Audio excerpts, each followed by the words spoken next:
visit getnativepath.com/NTD.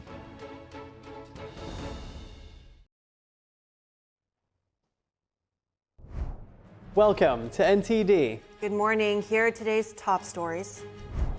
Israel recovers the bodies of 6 hostages it says were murdered by Hamas shortly before a rescue operation, as protesters in Tel Aviv take to the streets calling for a hostage ceasefire deal. Ukraine says dozens of civilians were injured after Russian strikes on the city of Kharkiv. President Zelensky urges allies to take steps to ensure Ukraine's victory. Murdering innocent people to steal their organs and sell them for profit. A blood-curdling crime is the focus of a Philadelphia rally. The presidential debate between candidates Harris and Trump is in about a week. What are their main policies that will be examined? Our politics contributor on what to expect. It's Labor Day and a time to celebrate the people who built America. A historian joins us to tell about the history of the holiday, including its mysterious origins and how it's changed over the years. The Best in the West Rib Cook-Off is underway in Nevada. We delve into the heart of barbecue culture to get a taste of the food and meet some top contenders.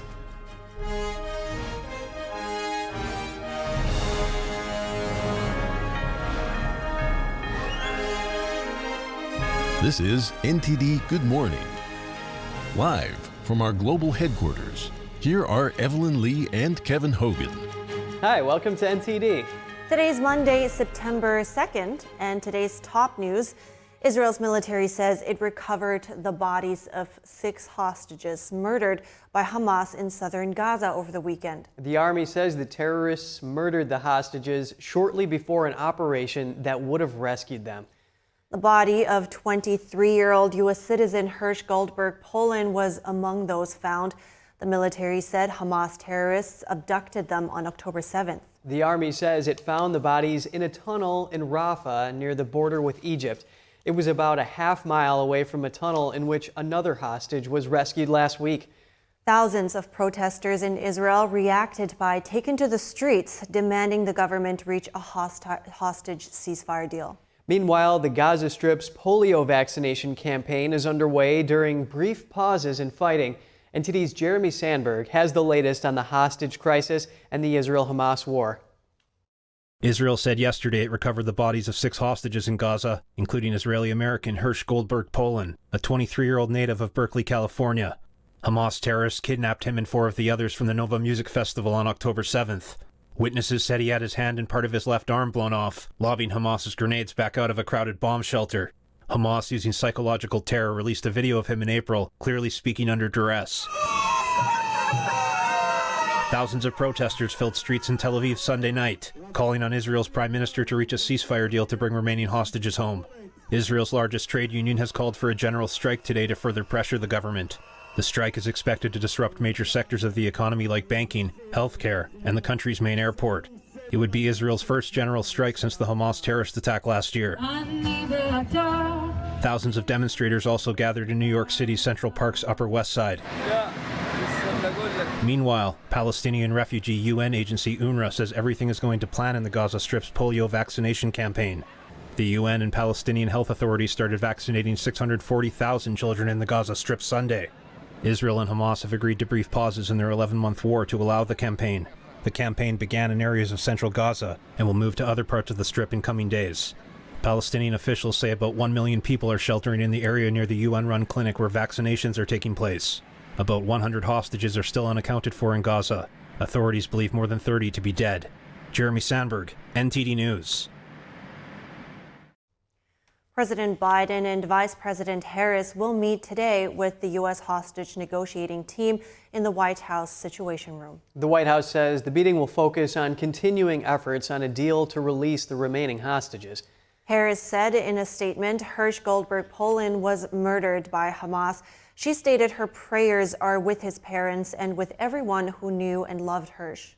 Harris says Hamas is an evil terrorist organization with now even more American blood on its hands. She urged Americans and people around the world to condemn Hamas and to pray for the Goldberg Poland family.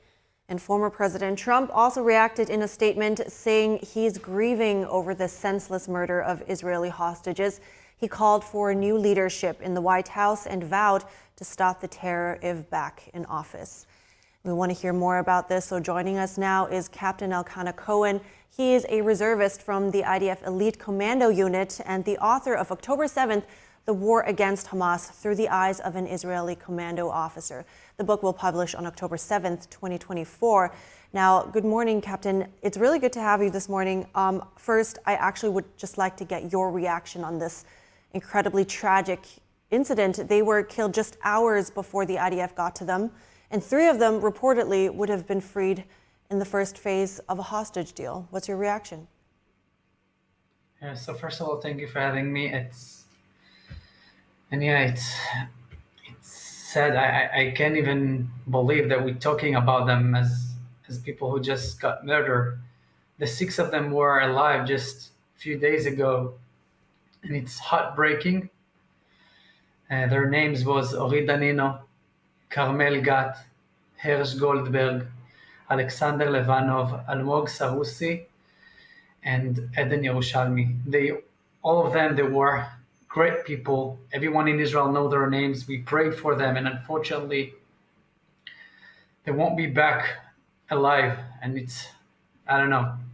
It just make me understand against who we're fighting for. We're fighting against cruel people that just want to kill as many Israelis as they can. Yeah. Right, and I think we've seen this heartbreak really on full display on Israel's streets at the moment. But before we get to that, let's talk about the operation there. And as little as we know, I mean, there were hostage rescues before that. Based on your knowledge, what do you think was different this time? I don't know, so I can speak just from what I assuming, but I think that Hamas realized that the IDF very close to them, and he didn't want to let the IDF and the Israel society to have such a important thing like bringing our brother and sister back alive, and they decided to kill them as well. Likely 2 days before they were brutally murdered, we were able to rescue Farhan, a Muslim guy who were kidnapped, a Bedouin who were kidnapped on the 7th of October. And everyone in Israel was happy to hear that he was rescued. But right now we are with the heartbreaking news, and we just hope to hear that all the rest of our hostages will be back here alive. And this is what we're praying for. And we hopefully want to see it fast as it can be. Right. On that note, though, what do you think? Is that goal reachable, or is the government relying too heavily on the IDF to reach that goal?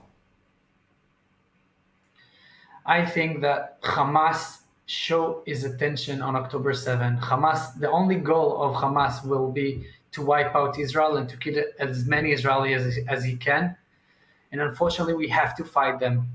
I know that we're trying to do lots of deals and agreement with the Hamas authority, but they rejected everything. They still rejected. They're using that as an like they trying to do some agreement with Israel, but the truth is they don't really want that. Everyone who went to the Gaza Strip realized that Hamas using everything that it can in order to kill as many people, as many Israeli.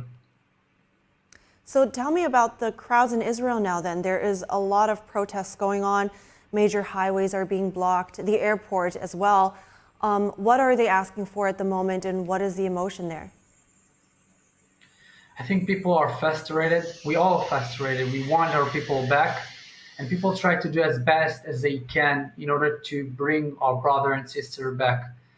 I do think that in this time we need to be focused about destroying Hamas, but I totally agree, and I understand what people are thinking right now. We want our government to protect us, and we just want to make sure that they're doing as best as they can. But right now, our goal, as it was before, is to destroy Hamas and to bring back our brothers and sisters, because we know that we cannot trust on any deal with Hamas. They want us to murder us from the first place.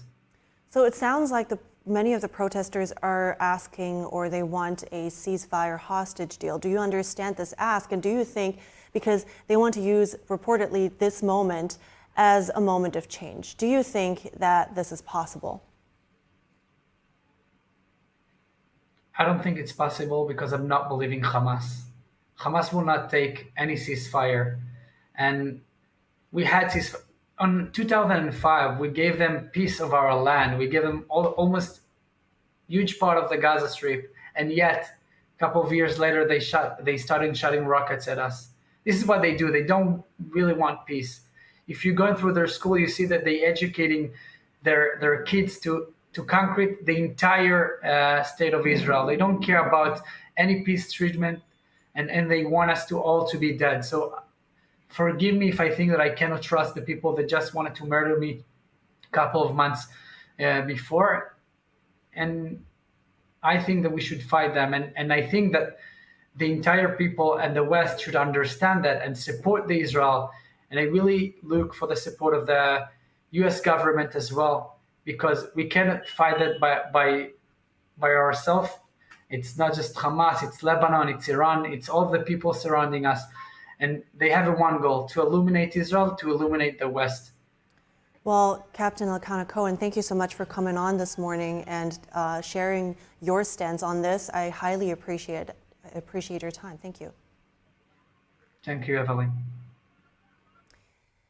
And we're moving on to the U.S. military saying it killed 15 ISIS terrorists in western Iraq last week. U.S. Central Command says it conducted a joint raid with Iraqi security forces. CENTCOM says the terrorists were armed with numerous weapons, including grenades and explosive belts. The military says there were no civilian casualties and that the operation targeted ISIS leaders. CENTCOM also says the U.S. will keep aggressively pursuing ISIS terrorists with coalition and Iraqi partners. Iraq's military released still images of the hideouts, weapons, and other materials seized in the raids. It says the raid was conducted after airstrikes.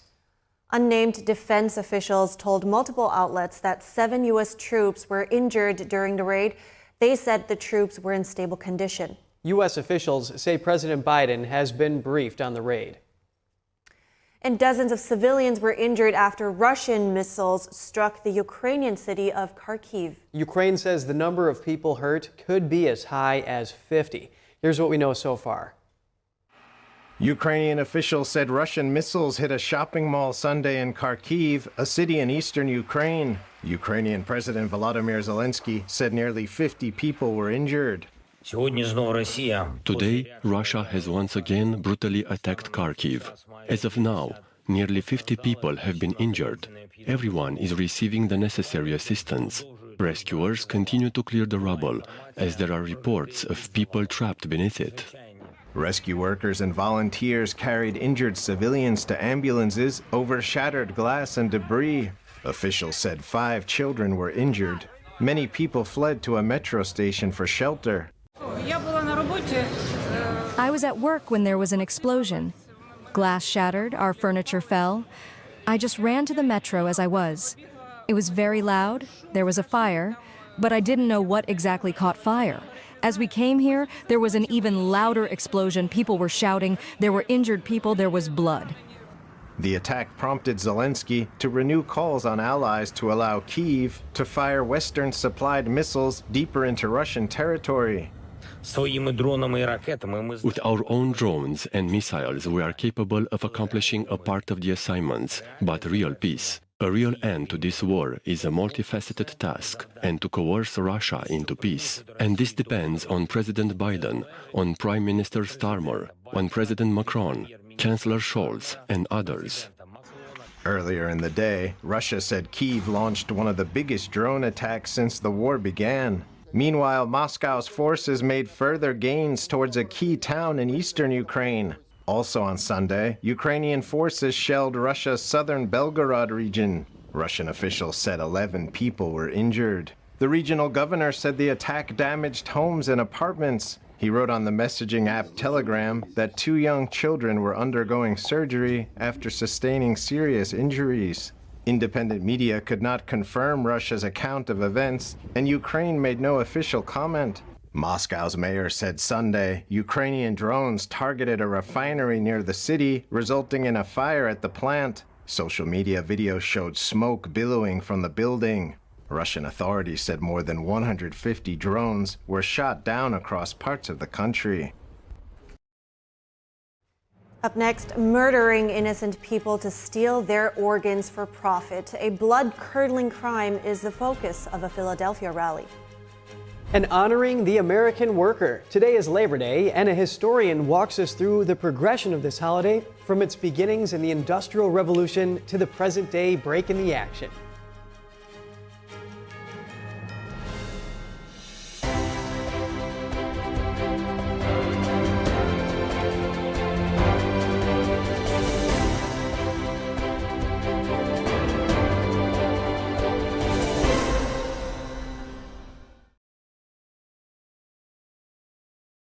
We design Native Path products to restore essential nutrients missing from the modern diet.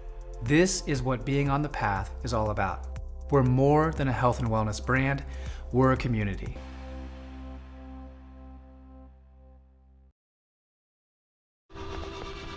Being a cowboy, I don't know anything different from when I was 3 or 4 years old. I did tough things. I thought everybody needed to do tough things, and if you didn't, I didn't have time for it. I had a very successful career at a very young age, and life was fast. I was preparing physically. I wasn't doing anything mentally on the inside. And then I got hurt. I wanted to be better as a person, and I really dug into mental health. I start my day with 20-minute workouts.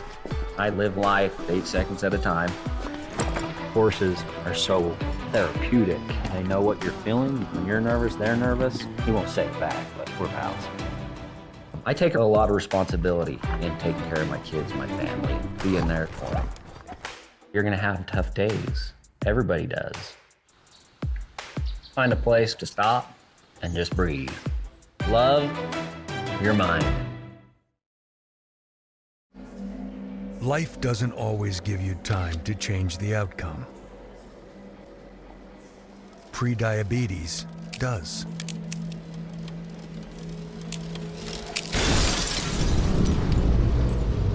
One in 3 adults has prediabetes, and you could be one of them. There are usually no signs for prediabetes, so it's important to understand your risk. With early diagnosis, prediabetes can be reversed.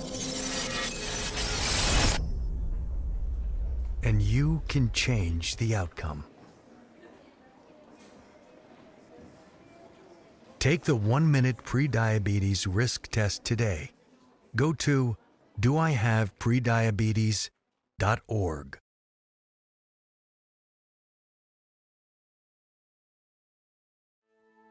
We come from a long line of farmers, and there's a sense of pride, but there's also a significant amount of pressure. Farmers have to take care of their physical and their mental health, because what's a farm without a farmer? Watching the sun come up, that's my time. I can have a cup of coffee, and every day's a new opportunity. That's cool. Your hand's gotten so cute. Yay! Don't forget to check in on yourself. Love your mind.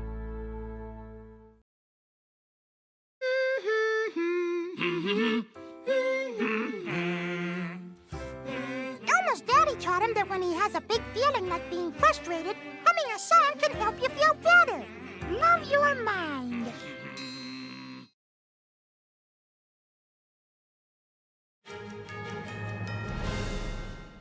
Welcome back, and thanks for staying with us. Now let's take a look at some of the stories we'll be covering this week. Brazil's top court will decide today whether social media platform X will remain blocked in the country. Judge Alexandre de Moraes last week ruled to shut down X in Brazil. Officials quickly blocked access to the site. Moraes has been engaged in a feud with X owner Elon Musk. Earlier this year, the judge ordered X to suspend accounts that Brazilian authorities alleged spread misinformation. Musk has accused Moraes of unjustified censorship and closed X's office in Brazil last month. The 11 justices and Chief Justice of Brazil's Supreme Court will vote today on Moraes' ruling. Massachusetts is holding primaries tomorrow. Republicans will select candidates to challenge Democratic incumbents Senator Elizabeth Warren and Congressman Stephen Lynch. Warren is unopposed for the Democratic nomination. Possible GOP candidates include industrial engineer Bob Antonellis, Quincy City Council President Ian Kane, and attorney John Deaton. Congressman Stephen Lynch faces no primary challenge, while 3 Republicans vie for the chance to oppose him. Boeing Starliner is set to fly home Friday, but without anyone on board. Astronauts Suni Williams and Butch Wilmore will remain aboard the International Space Station. They're scheduled to return with SpaceX next year. The Starliner will be making its descent, weather permitting, 12 weeks after it was originally set to come back. Helium leaks and technical issues plagued the Starliner's journey from the start and were part of the reason NASA decided not to have Williams and Wilmore return on it. NASA said the empty craft will make the journey autonomously. And condemning the crime of forced organ harvesting in China was the focus of a rally held in Philadelphia's Chinatown. Forced organ harvesting is the practice of involuntarily removing organs from prisoners of conscience without their consent. These organs are then used for transplant and sold for profit. NTD's Daniel Monahan reports on the Saturday gathering, which raised awareness about the atrocities committed against practitioners of Falun Gong. The rally was marked by impassioned speeches, heartfelt testimonials, and a clear message. The Chinese Communist regime continues to systematically persecute Falun Gong practitioners. Falun Gong, also known as Falun Dafa, is a spiritual discipline rooted in the principles of truthfulness, compassion, and tolerance. The practice once flourished in China, but has been brutally repressed by the Chinese Communist Party since 1999. Thousands of deaths have been confirmed due to torture. Dr. Jessica Russo from Doctors Against Forced Organ Harvesting says a bill called the Falun Gong Protection Act will help the Chinese people and protect medical institutions and patients from being complicit in the horrific crime. The Chinese Communist Party is murdering its own people for organs, and the U.S. is being complicit in this. This is a huge problem. Russo says the bill would help track the crimes of the CCP. Well, it's going to have a reporting feature, so we're going to understand exactly what's going on in China when it comes to transplant. And there's also going to be sanctions imposed on anybody who's identified as being a part of this organ trafficking, organ harvesting practice. Immigration attorney Christine Flowers says Falun Gong practitioners are peaceful individuals who are living their lives according to their faith. This is an example of some of the most egregious persecution that is happening in the world. Flowers warned about the dangers of censoring free speech. I think it was George Orwell wrote 1984 about how those who control language and words control the future, and that's what's happening in China. Halter technician Crystal Pearson shared her thoughts upon learning about forced organ harvesting. Honestly, it makes me kind of want to cry. Like, it's terrible. Like, people are not just things to just be used and tossed away like that. Pearson says people don't deserve to be treated that way. Having people just, I don't know, like Americans just coming over to China just to get a quick organ donation, it just feels wrong. It doesn't feel right at all. Social worker Lena Queen says the persecution of Falun Gong practitioners really hits home for her as someone descended from enslaved Africans. I think when you think about the mistreatment, whether it's local or abroad, particularly in China, I think it's just absolutely horrendous that this type of action continues to happen. The Falun Gong Protection Act has passed the House and is currently under consideration in the Senate. Daniel Monahan, NTD News. And if you live around Washington, D.C., this Wednesday, Cheng Pei-ming, who is the first known survivor of live organ harvesting in China, will be speaking at the Cannon House office building. It's open to the public starting at 1:30 p.m. Eastern Time. We'll keep you updated with more information.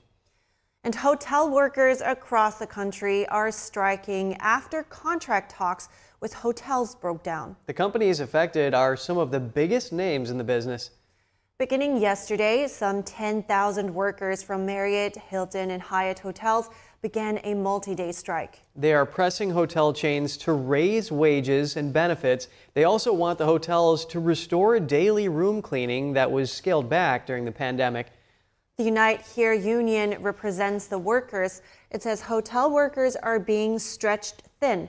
The union says working conditions force workers to focus on speed over service. And it's not just the hotel industry. Around 32,000 workers at Boeing could be on the verge of a major strike demanding better wages, health care, retirement, and time off. DIRECTV subscribers couldn't watch ESPN or ABC on a Disney-owned TV station yesterday. Disney left more than 11 million people in the dark because of a dispute about a new distribution deal. Both sides are blaming each other for a breakdown in talks. DIRECTV wants to sell smaller, lower-priced packages without ESPN for customers who don't watch sports. Disney cut access to subscribers ahead of Sunday night's big college football game. Tennis fans hoping to watch the U.S. Open also missed out. And the start of the NFL season and Monday Night Football on ESPN is only a week away. The deal that expired yesterday was negotiated in 2019. It's unclear how long the dispute will last. With Labor Day here, let's learn more about the history behind this important holiday. I asked Jane Hampton Cook, a historian and the author of War of Lies, for some background and why it's important to celebrate the American laborer. Here's what she told me.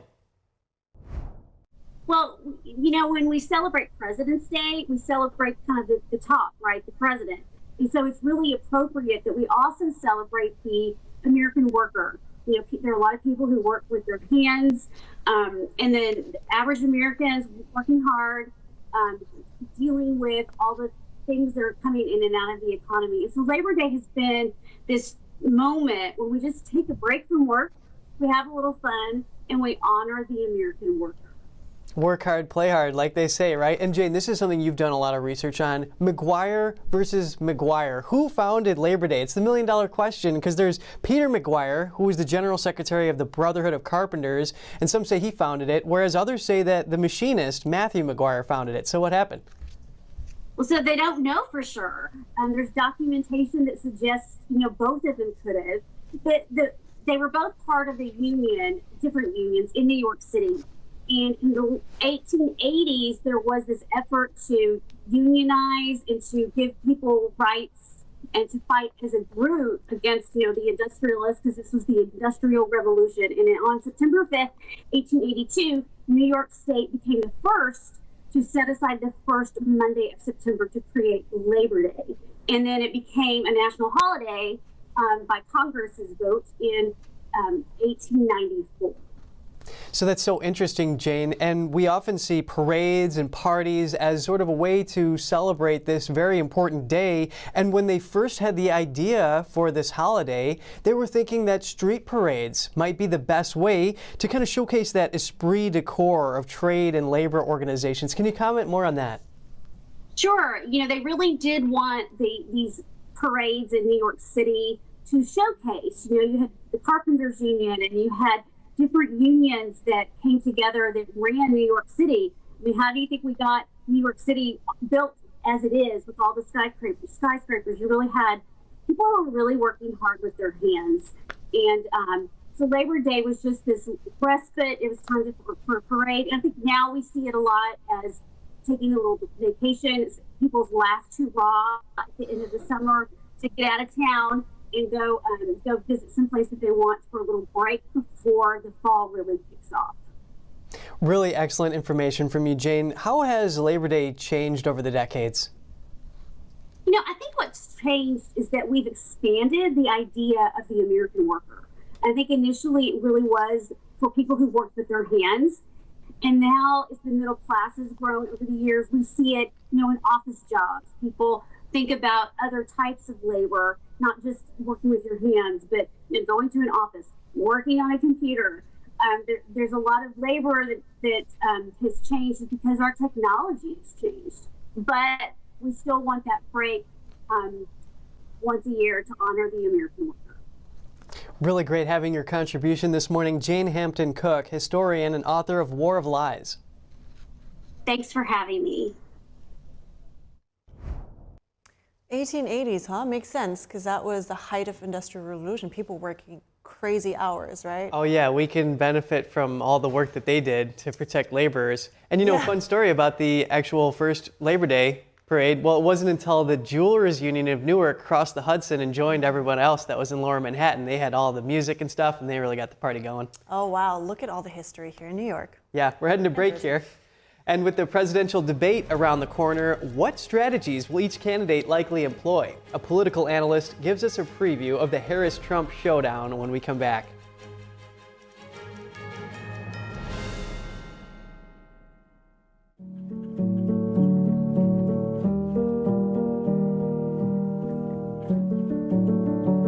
A painting that has true beauty. I imagine it's like a door.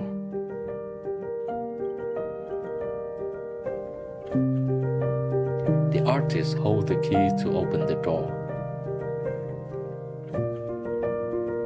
and bring people to a purer world.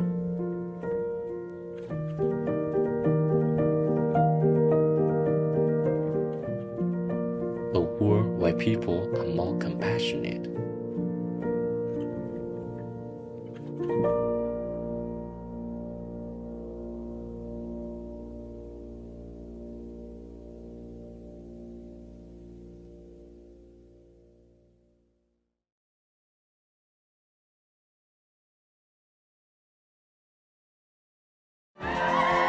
The Kindness is Cool Video Awards are back for their second year.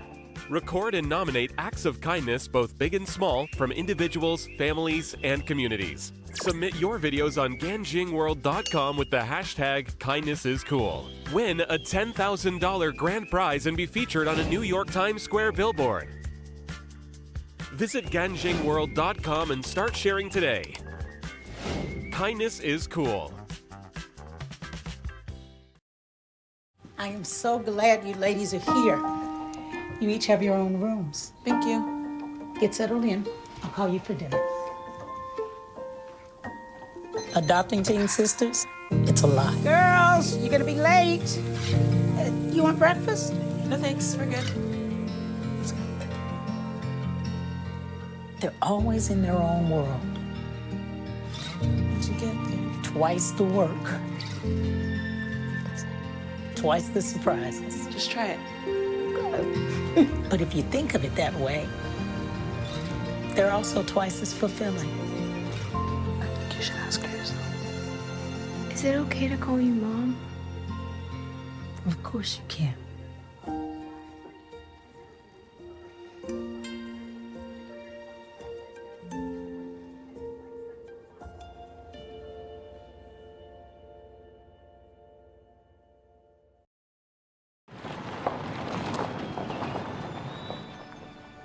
You need some help? Your tow chains are a little loose. Could spark a wildfire. I could show you how to secure them properly if you'd like. Sure. Thanks a lot. Anytime. You should check out SmokeyBear.com. They've got a bunch of tips on wildfire prevention. Only you can prevent wildfires.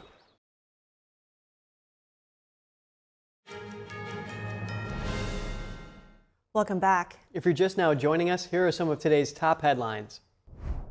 Israel's military says it recovered the bodies of 6 hostages murdered by Hamas in southern Gaza over the weekend. The army says the terrorists murdered the hostages shortly before a rescue operation. The body of 23-year-old U.S. citizen Hirsch Goldberg, Poland, was among those found.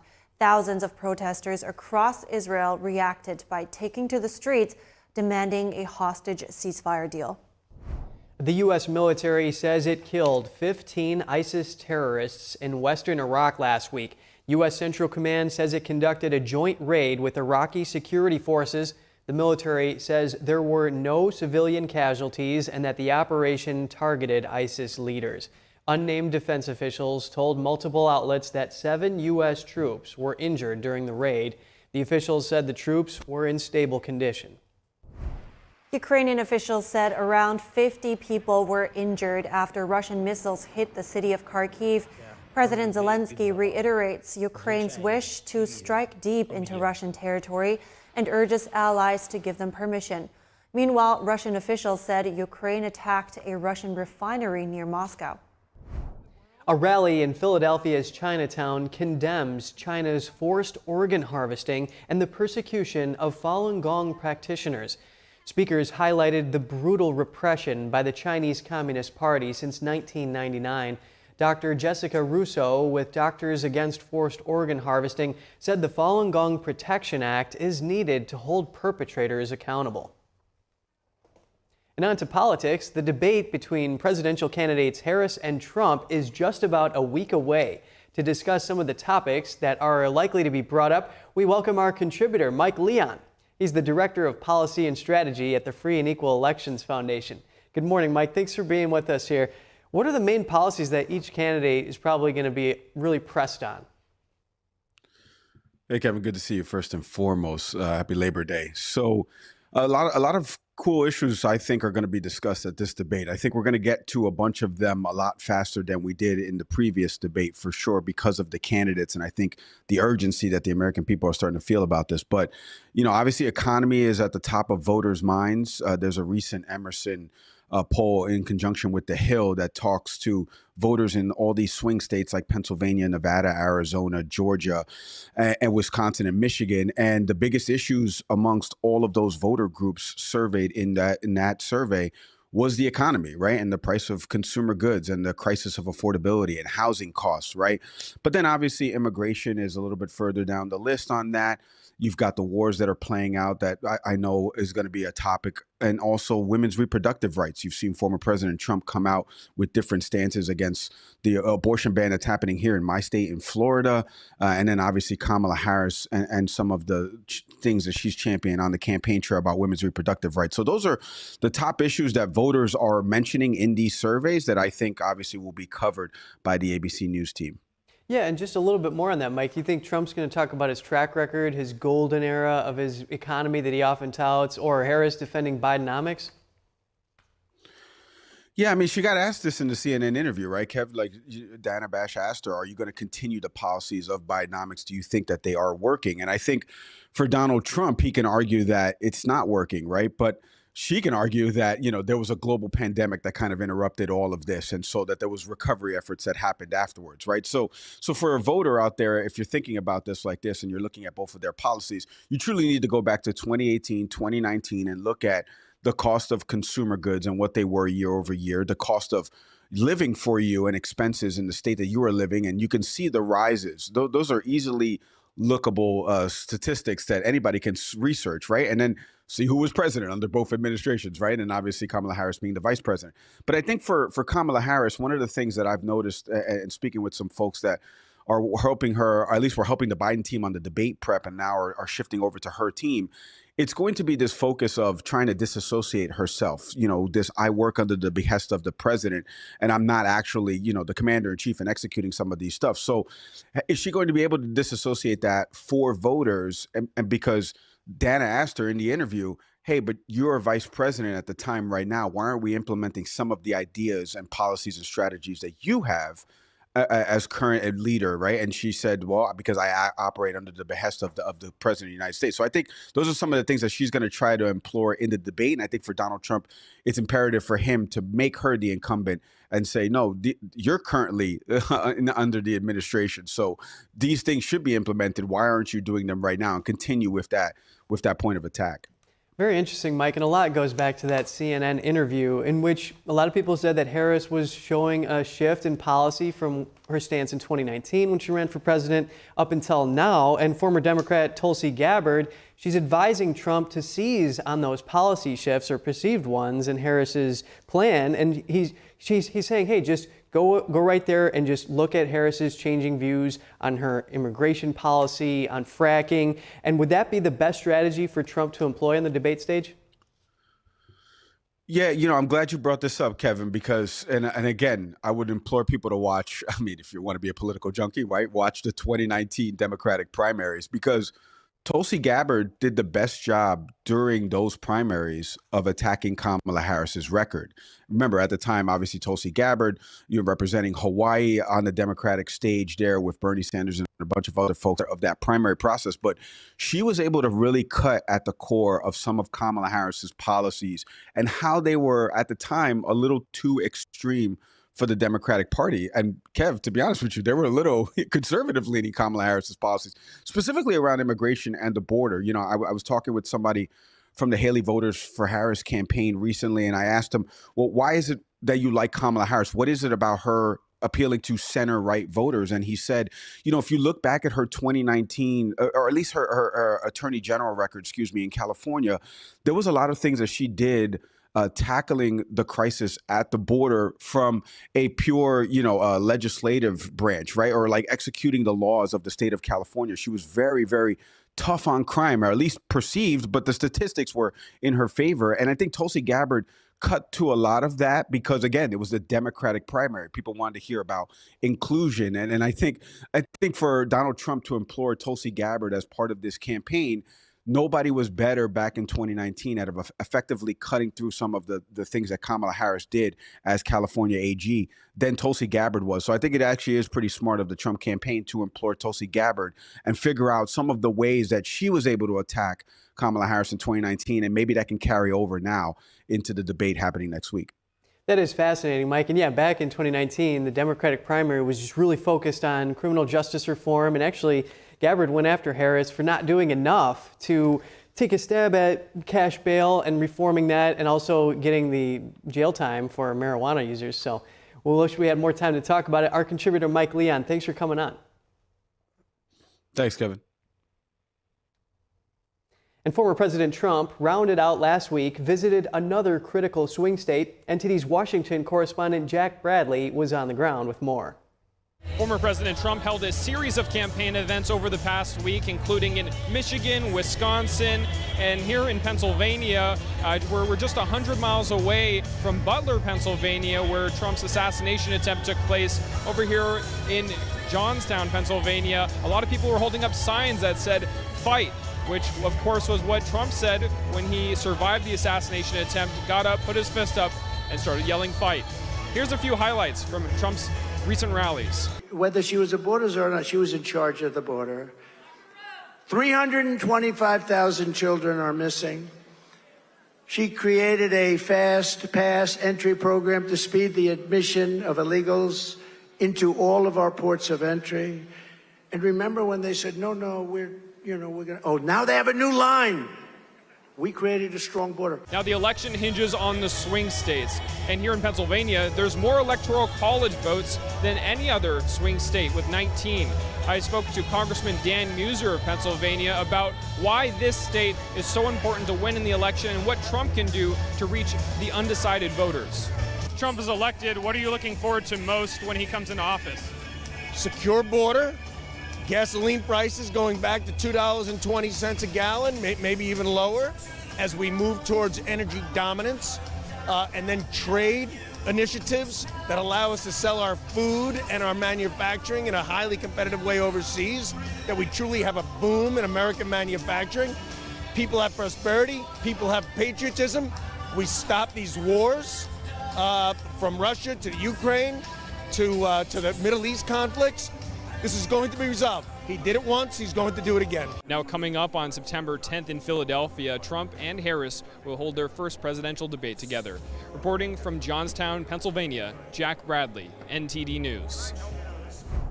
Just ahead, a former gymnastics coach finds a fresh new start in the jewelry business. She documents her challenges and hardships and how she overcame them to become the success story she is now.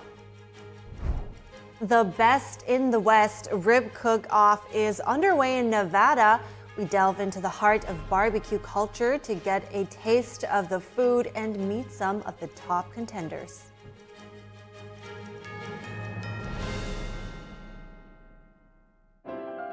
The 7th NTD International Piano Competition will take place at the Kaufman Music Center in New York City. Pianists from around the world will come together to revive the great piano masterpieces. Join us on this uplifting journey. The semifinals, finals, and the winner's concert will be open to audiences and live streamed from October 17th to the 19th. Get tickets now at 212-501-3330.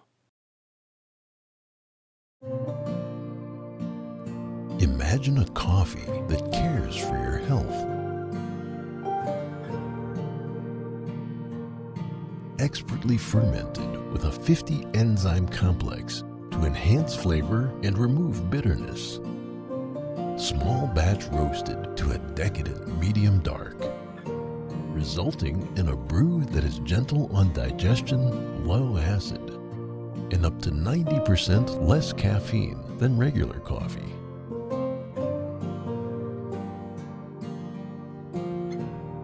Try America's first enzyme fermented coffee today.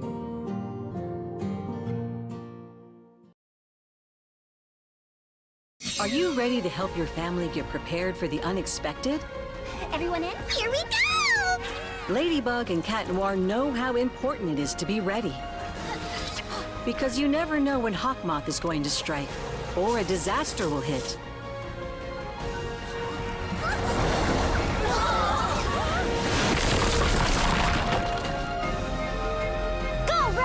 And you don't need miraculous powers. Just put those planning skills you already have to good use. Know who to call, decide on a safe meeting location, and create an emergency preparedness kit. Make a plan that will help you and your family be ready when emergencies happen. Ready Kids can help. I'm coming to save you! Get started at ready.gov/kids.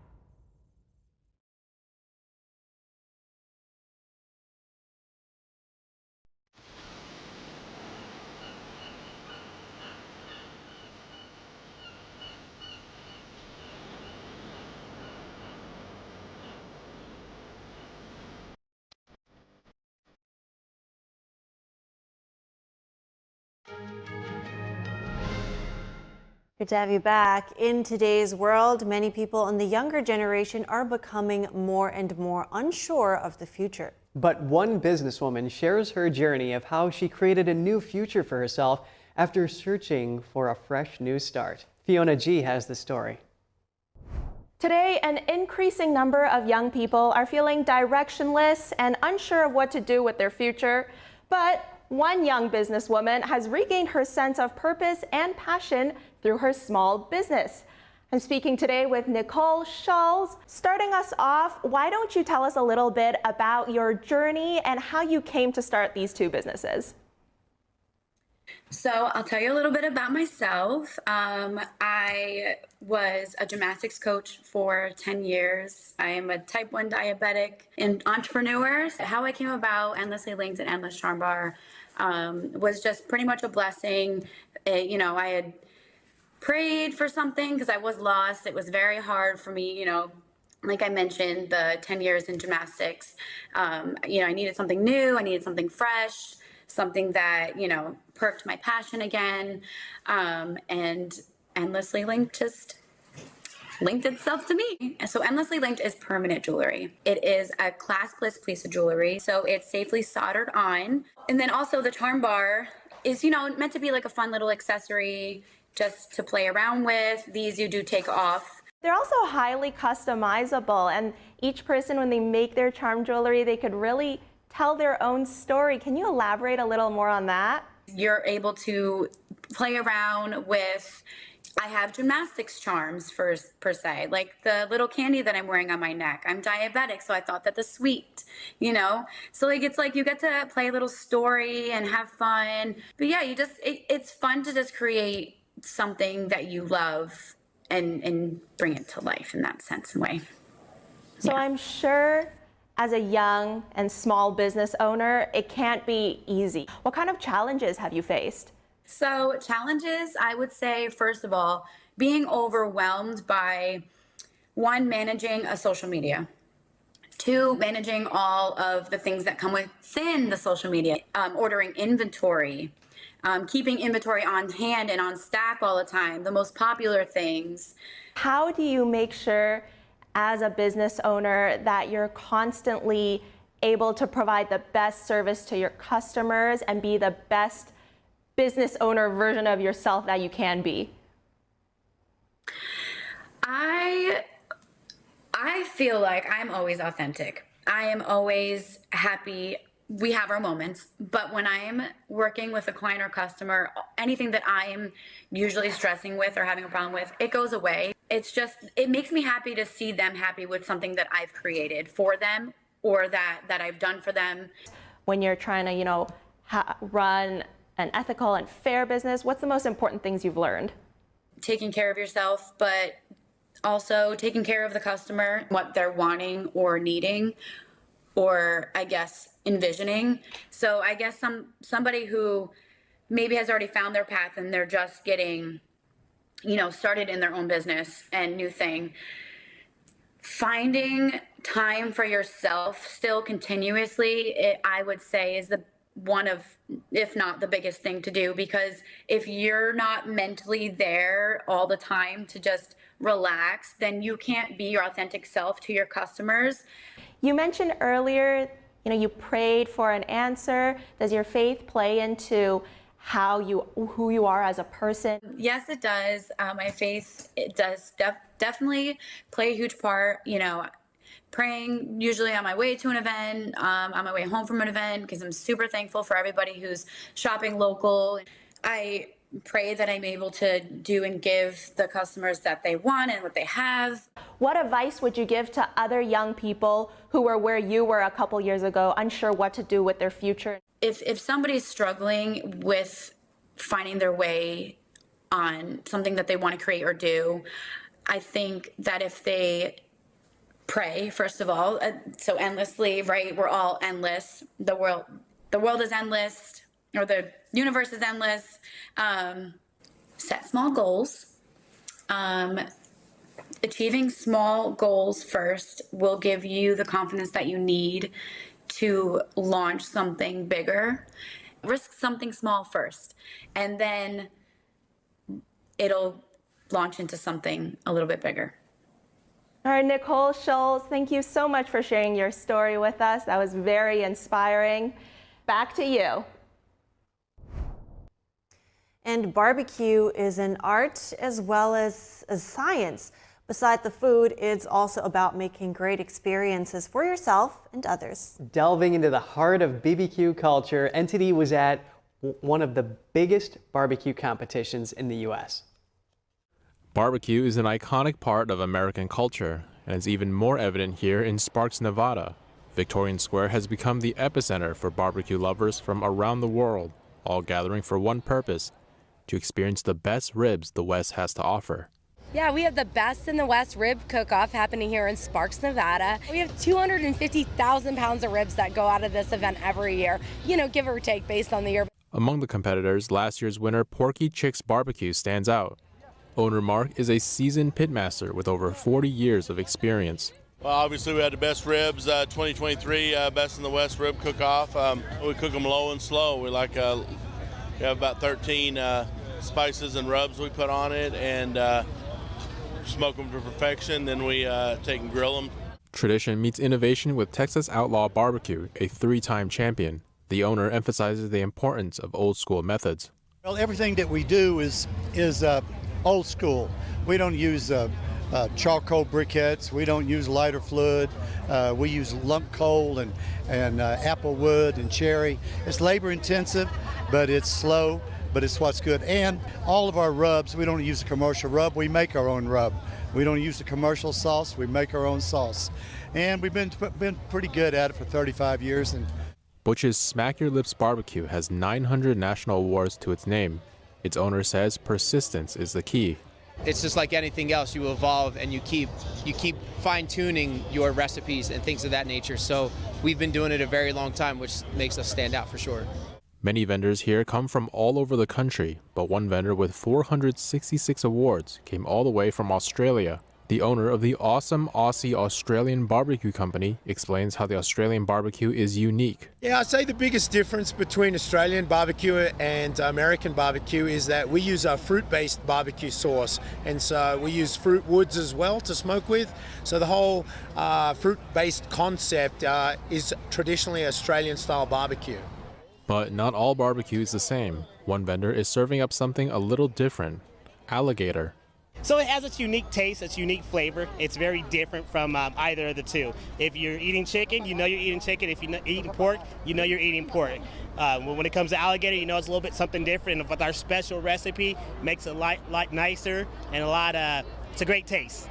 If you're close enough to Reno, Nevada, there might still be time to savor some of the best barbecue in the country. It starts on Wednesday, ends on Labor Day. Of course, we crown the champion on Labor Day at our plaza stage. We have a kids zone. We have it all here. Our entertainment lineup is amazing.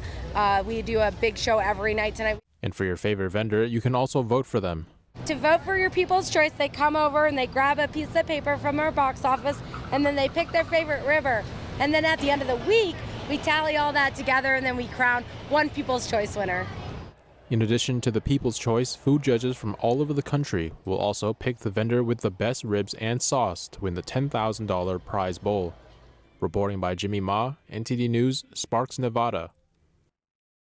Labor Day is a great time for barbecue. Yeah, gosh, those ribs. And I don't want to set unrealistically high expectations for my friends, but I do want to say that American barbecue has changed my life. Oh, yeah. Delicious. Well, the Barbecue Bible says there's the 3-2-1 method: 3 hours of smoking, 2 hours of cooking wrapped, and then 1 hour high temp. Just cook it. If the Bible says so, right? All right, for breaking news and special reports, tune in to NTD. Join us live here and wherever you are at ntd.com. We're heading to a quick break. We'll be right back with more, so stay tuned.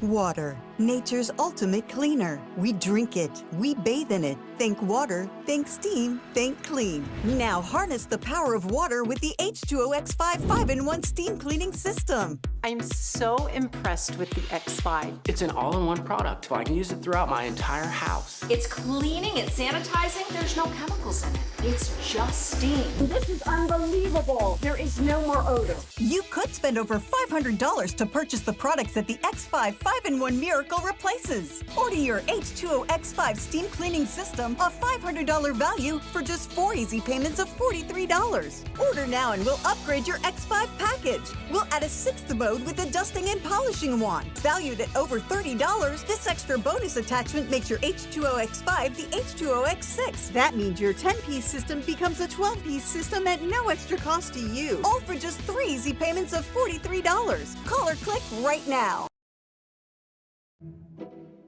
Funny expression.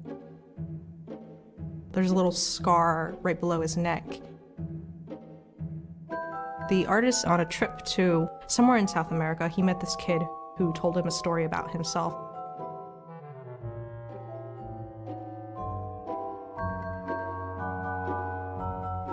The technique is really good. As you'll see, like in the foreground, there's water on his face. The texture is so realistic, but then sort of in the back, you have these washed out colors, almost a sort of fantasy feel. The whole of the picture is very balanced, and you still get that sense of harmony and warm light from it. The artist, he was really moved by the child's spirit. The child's from the slums, and so he looks around and he sees people who either get into drugs or they get into gangs, and he doesn't want that for himself. So he was telling this artist about how he's gonna make a better life for himself. The immense spirit and determination that the kid had really stuck with the guy. So That's why he painted such a large portrait of the child. Many of us have been child fighters.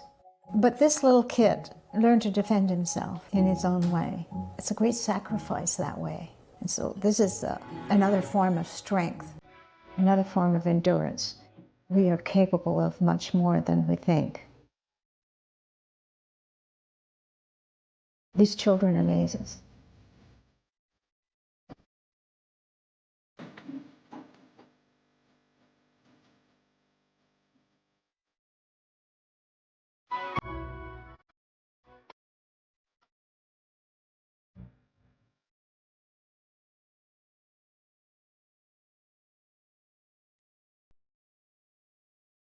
NTD Good Morning is brought to you by Native Path, your top trusted supplement brand on the path to healthy living. For 66% off plus free shipping, visit getnativepath.com/NTD.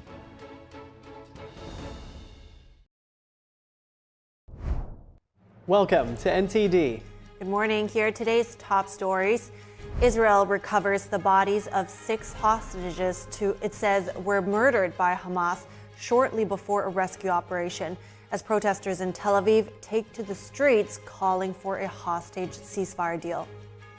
Ukraine says dozens of civilians were injured after Russian strikes on the city of Kharkiv. President Zelensky urges allies to take steps to ensure Ukraine's victory.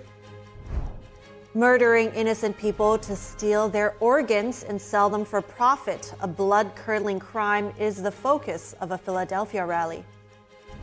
The finals of NTD's traditional Chinese martial arts competition will be held today. Stay with us for a preview of what you can expect. Thousands watched a unique Dutch sport over the weekend. It involves a long pole and a canal. Find out more about the traditional sport of canal vaulting.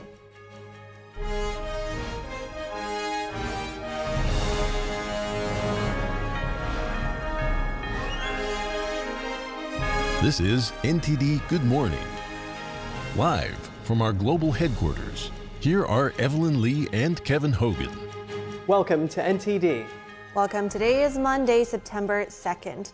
And topping this morning's news, Israel's military says it recovered the bodies of 6 hostages murdered by Hamas in southern Gaza over the weekend. The army says the terrorists murdered the hostages shortly before an operation that would have rescued them.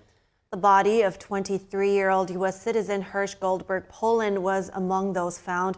The military said Hamas terrorists abducted them on October 7th. The army says it found the bodies in a tunnel in Rafah near the border with Egypt.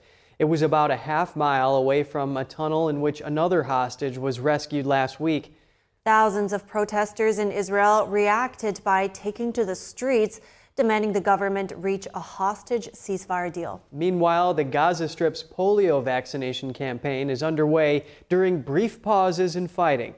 NTD's Jeremy Sandberg has the latest on the hostage crisis and the Israel-Hamas war. Israel said yesterday it recovered the bodies of 6 hostages in Gaza, including Israeli-American Hirsch Goldberg Poland, a 23-year-old native of Berkeley, California. Hamas terrorists kidnapped him and 4 of the others from the Nova Music Festival on October 7th. Witnesses said he had his hand and part of his left arm blown off, lobbing Hamas's grenades back out of a crowded bomb shelter. Hamas, using psychological terror, released a video of him in April, clearly speaking under duress.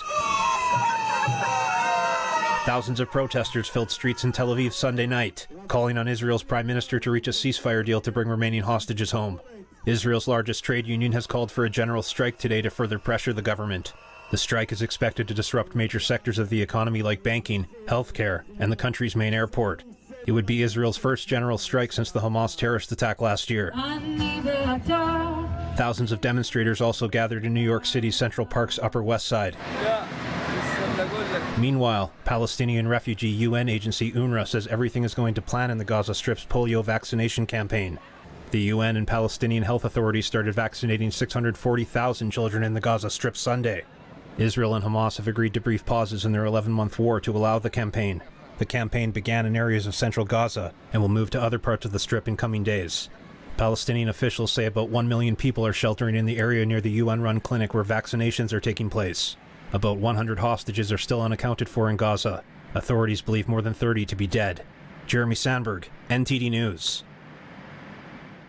And now Israel's labor court has ordered the general strike must end at 2:30 p.m. local time. That's a few hours sooner than organizers planned. President Biden and Vice President Harris will meet today with the U.S. hostage negotiating team in the White House Situation Room. The White House says the meeting will focus on continuing efforts on a ceasefire deal. Harris said in a statement, Hirsch Goldberg Poland was murdered by Hamas. She stated her prayers are with his parents and with everyone who knew and loved Hirsch. Harris says Hamas is an evil terrorist organization with now even more American blood on its hands. She urged Americans and people around the world to condemn Hamas and to pray for the Goldberg Poland family. Former President Trump also reacted in a statement saying he's grieving over the senseless murder of Israeli hostages. He called for new leadership in the White House and vowed to stop the terror if back in office. And the U.S. military says it killed 15 ISIS terrorists in western Iraq last week. U.S. Central Command says it conducted a joint raid with Iraqi security forces. CENTCOM says the terrorists were armed with numerous weapons, including grenades and explosive belts. The military says there were no civilian casualties and that the operation targeted ISIS leaders. CENTCOM also says the U.S. will keep aggressively pursuing ISIS terrorists with coalition and Iraqi partners. Iraq's military released still images of the hideouts, weapons, and other materials seized in the raids. It says the raid was conducted after airstrikes. Unnamed defense officials told multiple outlets that 7 U.S. troops were injured during the raid. They said the troops were in stable condition. U.S. officials say President Biden has been briefed on the raid. And dozens of civilians were injured after Russian missiles struck the Ukrainian city of Kharkiv. Ukraine says the number of people hurt could be as high as 50. Here's what we know so far. Ukrainian officials said Russian missiles hit a shopping mall Sunday in Kharkiv, a city in eastern Ukraine. Ukrainian President Volodymyr Zelensky said nearly 50 people were injured. Today, Russia has once again brutally attacked Kharkiv. As of now, nearly 50 people have been injured. Everyone is receiving the necessary assistance. Rescuers continue to clear the rubble, as there are reports of people trapped beneath it. Rescue workers and volunteers carried injured civilians to ambulances over shattered glass and debris. Officials said 5 children were injured. Many people fled to a metro station for shelter. I was at work when there was an explosion. Glass shattered, our furniture fell. I just ran to the metro as I was. It was very loud, there was a fire, but I didn't know what exactly caught fire. As we came here, there was an even louder explosion. People were shouting, there were injured people, there was blood. The attack prompted Zelensky to renew calls on allies to allow Kyiv to fire Western-supplied missiles deeper into Russian territory.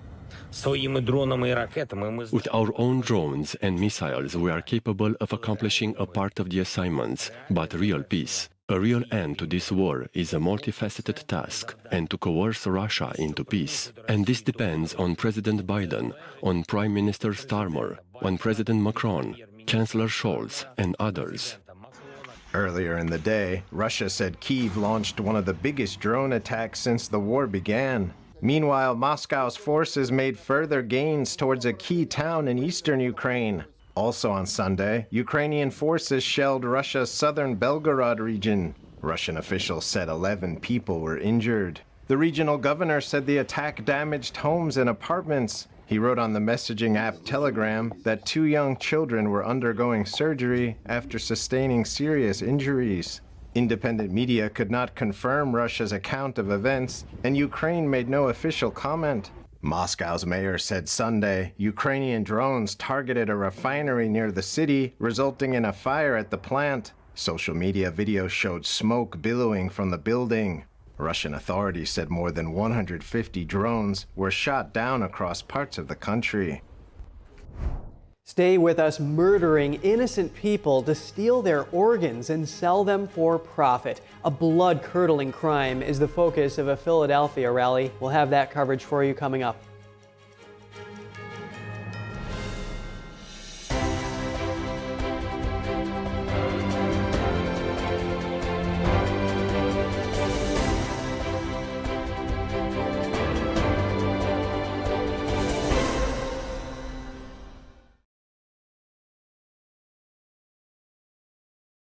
According to ancient Chinese medicine, purslane is considered a medicinal herb and is used to help lower cholesterol, improve vascular functions, and prevent diabetes.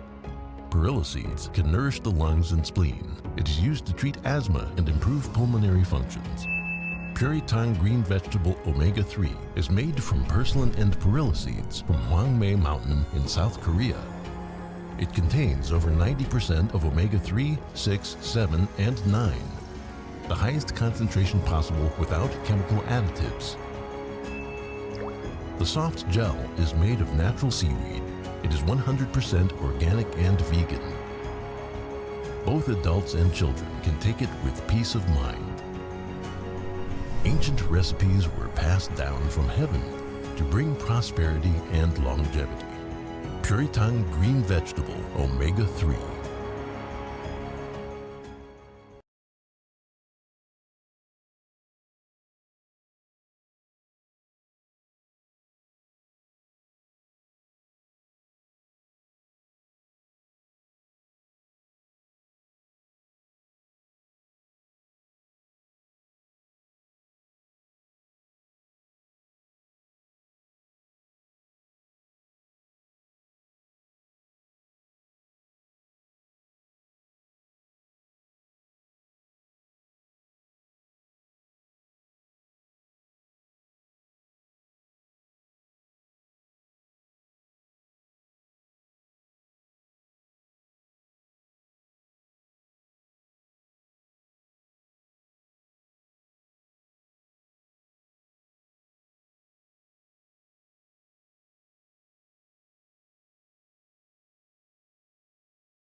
The 7th NTD International Piano Competition will take place at the Kaufman Music Center in New York City. Pianists from around the world will come together to revive the great piano masterpieces. Join us on this uplifting journey. The semifinals, finals, and the winner's concert will be open to audiences and live streamed from October 17th to the 19th. Get tickets now at 212-501-3330. Adopting you was the best decision in our life. And I am so proud to call you my son.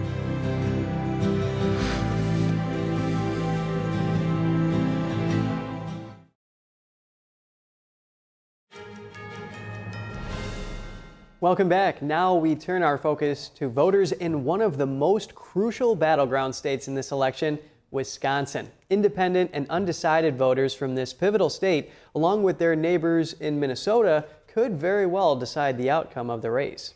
With only 64 days left, NTD's Iris Tao spoke with a group of independent and undecided voters from Wisconsin and Minnesota to get their perspectives on the upcoming presidential election. Raise your hand if you plan to vote but still have not decided who to vote for. The more that I hear negative from certain ones, actually they're losing my vote. I'm still undecided on this because I'm still waiting for more facts. Harris hasn't released any of things about her policy yet, which she did do that interview last night. I was expecting it to be a lot more powerful from her. Raise your hand if you think the economy right now is better than it was 4 years ago. And now, raise your right hand if you think Trump will make your family's financial situation better. And raise your left hand if you think Harris's policies will. Don't raise your hand if you think neither of them will be able to change it. I think Trump would.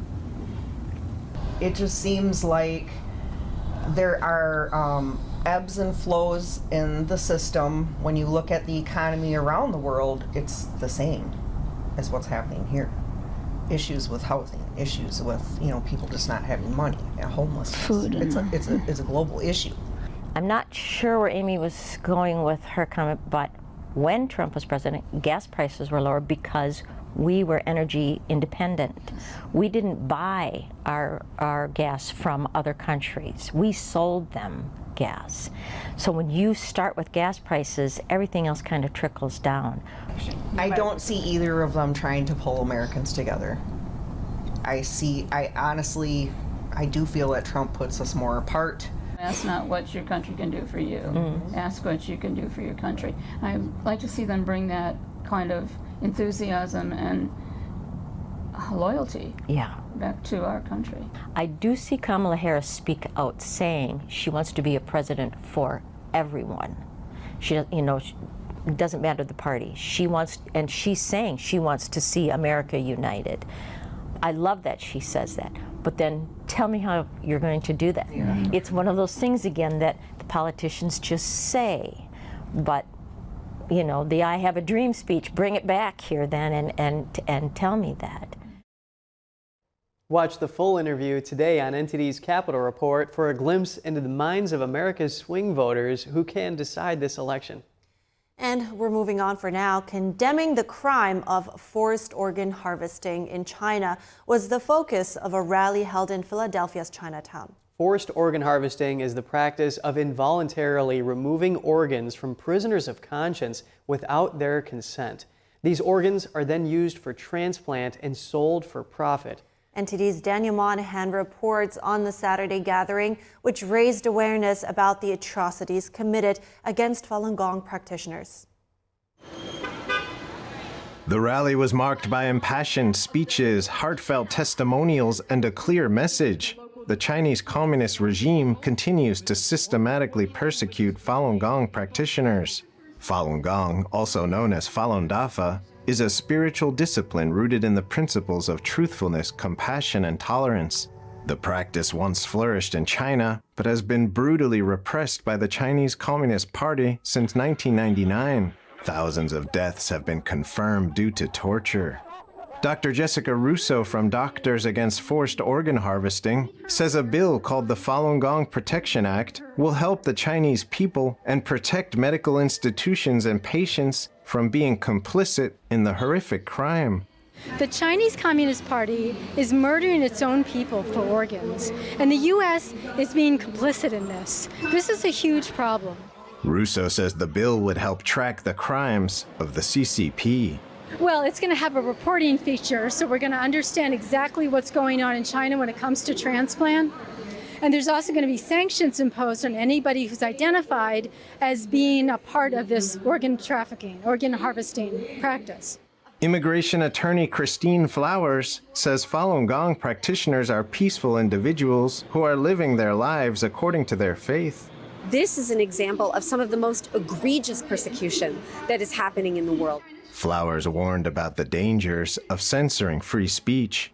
I think it was George Orwell wrote 1984 about how those who control language and words control the future, and that's what's happening in China. Halter technician Crystal Pearson shared her thoughts upon learning about forced organ harvesting. Honestly, it makes me kind of want to cry. It's terrible. People are not just things to just be used and tossed away like that. Pearson says people don't deserve to be treated that way. Having people just, Americans just coming over to China just to get a quick organ donation, it just feels wrong. It doesn't feel right at all. Social worker Lena Queen says the persecution of Falun Gong practitioners really hits home for her as someone descended from enslaved Africans. I think when you think about the mistreatments, whether it's local or abroad, particularly in China, I think it's just absolutely horrendous that this type of action continues to happen. The Falun Gong Protection Act has passed the House and is currently under consideration in the Senate. Daniel Monahan, NTD News. And if you live around Washington, D.C., this Wednesday, Cheng Pei-ming, who is the first known survivor of live organ harvesting in China, will be speaking at the Cannon House office building. It's open to the public starting at 1:30 p.m. Eastern Time. We'll keep you updated with more information. Moving on to Brazil, the top court will decide today whether social media platform X will remain blocked in the country. Judge Alexandra de Moraes last week ruled to shut down X in Brazil. Brazilian officials quickly blocked access to the site. Moraes has been engaged in a feud with X owner Elon Musk. Earlier this year, the judge ordered X to suspend accounts that Brazilian authorities alleged spread misinformation. Musk has accused Moraes of unjustified censorship and closed X's office in Brazil last month. The 11 justices and Chief Justice of Brazil's Supreme Court will vote on Moraes' ruling today. And hotel workers across the country in the U.S. are striking after contract talks with hotels broke down. The companies affected are some of the biggest names in the business. Beginning yesterday, some 10,000 workers from Marriott, Hilton, and Hyatt hotels began a multi-day strike. They are pressing hotel chains to raise wages and benefits. They also want the hotels to restore daily room cleaning that was scaled back during the pandemic. The Unite Here union represents the workers. It says hotel workers are being stretched thin. The union says working conditions force workers to focus on speed over service. And it's not just the hotel industry. Around 32,000 workers at Boeing could be on the verge of a major strike demanding better wages, health care, retirement, and time off. DIRECTV subscribers couldn't watch ESPN or ABC on a Disney-owned TV station yesterday. Disney left more than 11 million people in the dark because of a dispute about a new distribution deal. Both sides are blaming each other for a breakdown in talks. DIRECTV wants to sell smaller, lower-priced packages without ESPN for customers who don't watch sports. Disney cut access to subscribers ahead of Sunday night's big college football game. Tennis fans hoping to watch the U.S. Open also missed out. And the start of the NFL season and Monday Night Football on ESPN is only a week away. The deal that expired yesterday was negotiated in 2019. It's unclear how long the dispute will last. A new TikTok trend has people attempting to exploit a supposed glitch in Chase Bank ATMs. Some users were reportedly able to deposit a large check and have funds immediately available for withdrawal. Videos claimed infinite free money was for the taking. However, many quickly discovered that the bank's funds aren't so easily obtained. One viral video showed lines outside Chase branches in New York City with people hoping to cash in on the bug, but Chase swiftly addressed the issue, retracting any funds wrongly credited. Many people who took part in it reported locked accounts and massive negative balances. One user reported deductions labeled as ATM deposit error, reaching nearly $40,000. Financial experts caution that participating in scams like this can lead to severe consequences. They emphasize that any unexpected funds in your account because of bank errors should be reported immediately. And up next, thousands came to watch a unique Dutch sport over the weekend. It involves a long pole and a canal. Find out more about the traditional sport of canal vaulting after the break.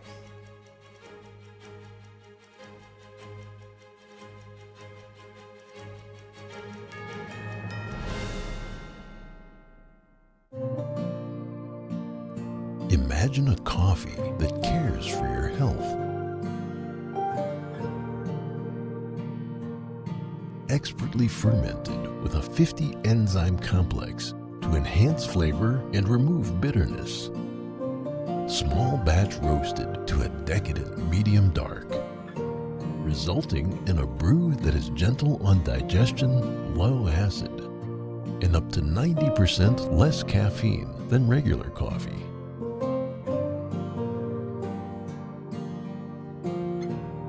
Try America's first enzyme fermented coffee today.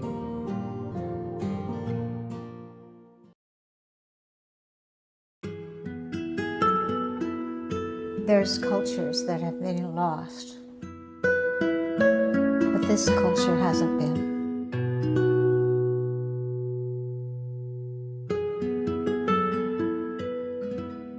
The artist is showing us our sense of who we are, where we came from.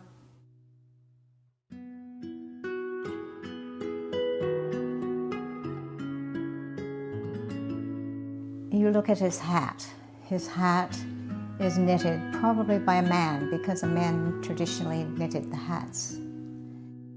That hat tells you the story of who this person is, what his place in the culture is, the animals around him.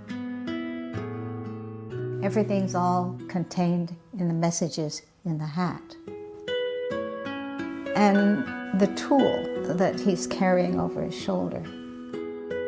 This is a centuries-old tool that has been able to rework the mountains. Those traditions are invaluable, and if we don't honor those traditions, then we're rootless.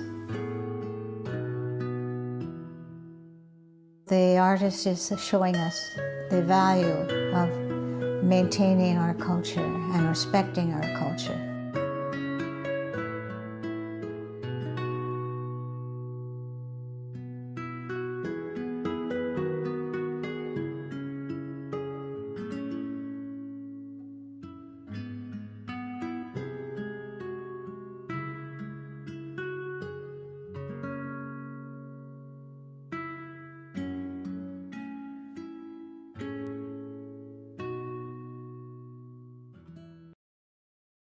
Life doesn't always give you time to change the outcome.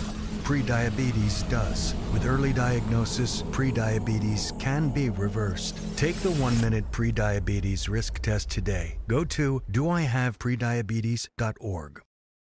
Presenting the heritage of traditional Chinese martial arts, fostering martial ethics and reviving true tradition. The 2024 NTD International Martial Arts Competition. Join us on September 2nd at 10 a.m. live on ntd.com.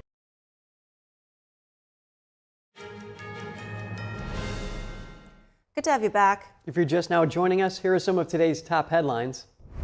A rally in Philadelphia's Chinatown condemns China's forced organ harvesting and the persecution of Falun Gong practitioners. Speakers highlighted the brutal repression by the Chinese Communist Party since 1999. Dr. Jessica Russo with Doctors Against Forced Organ Harvesting said the Falun Gong Protection Act is needed to hold perpetrators accountable. Ukrainian officials said around 50 people were injured after Russian missiles hit the city of Kharkiv. President Zelensky reiterates Ukraine's wish to strike deep into Russian territory and urges allies to give them permission. Meanwhile, Russian officials said Ukraine attacked a Russian refinery near Moscow. The U.S. military says it killed 15 ISIS terrorists in western Iraq last week. U.S. Central Command says it conducted a joint raid with Iraqi security forces. The military says there were no civilian casualties and that the operation targeted ISIS leaders. Unnamed defense officials told multiple outlets that 7 U.S. troops were injured during the raid. The officials said the troops were in stable condition. Israel's military says it recovered the bodies of 6 hostages murdered by Hamas in southern Gaza over the weekend. The army says the terrorists murdered the hostages shortly before a rescue operation. Thousands of protesters across Israel reacted by taking to the streets, demanding a hostage ceasefire deal. And here's a closer look at the lives of the 6 hostages who were kidnapped by Hamas on October 7th, held for 11 months, and then murdered by the terrorist group. Alive, and with them real hopes of their release, until so recently. Hirsch Goldberg Polin, Aidan Yerushalmi, Carmel Gad, Almog Sarusi, Alexander Lobanov, Ori Danino, found by the IDF in a Hamas tunnel in Gaza. Forensic evidence showing they were executed less than 3 days prior. They were brutally murdered by Hamas terrorists a short while before we reached them. American-born Hirsch Goldberg Polin, happy-go-lucky, according to his family. A hero on October 7th, losing part of his arm, trying to save others from Hamas gunfire and grenades at the Nova Music Festival. Becoming an international icon of the hostages' horrific suffering, forced to perform a propaganda video for the terror group. The time is now. Hirsch if you can hear us, we love you. Stay strong. Survive. Bring them home. Horrible truths piling on the pain. We need a deal now for his future, for our future. This shouldn't have happened. Shouldn't happen. Aiden Yerushalmi was just 24 years old, a bartender at the Nova Music Festival when Hamas attacked, calling her two sisters. Her last words, "They've caught me." Carmel Gat, a 40-year-old occupational therapist, was visiting her parents at Kibbutz Be'eri, next to the Nova Music Festival, saw her mother killed before she was snatched by Hamas. 27-year-old Almog Sarusi was at the music festival with his girlfriend when she got injured in the Hamas attack. He stayed with her, trying to staunch her fatal wounds before he was captured. Alexander Lobanov was the bar manager at the festival, 32 years old, a Russian-Israeli. His wife, Mikhail, gave birth to their second child this year, a son. He will never meet his father. Ori Danino was another October 7th hero. The 25-year-old fled the music festival, taking friends to safety in his car, then returned to help Maya and Itai Regev. The three got captured. Maya and Itai released last November. Hamas is continuing to steadfastly refuse all proposals.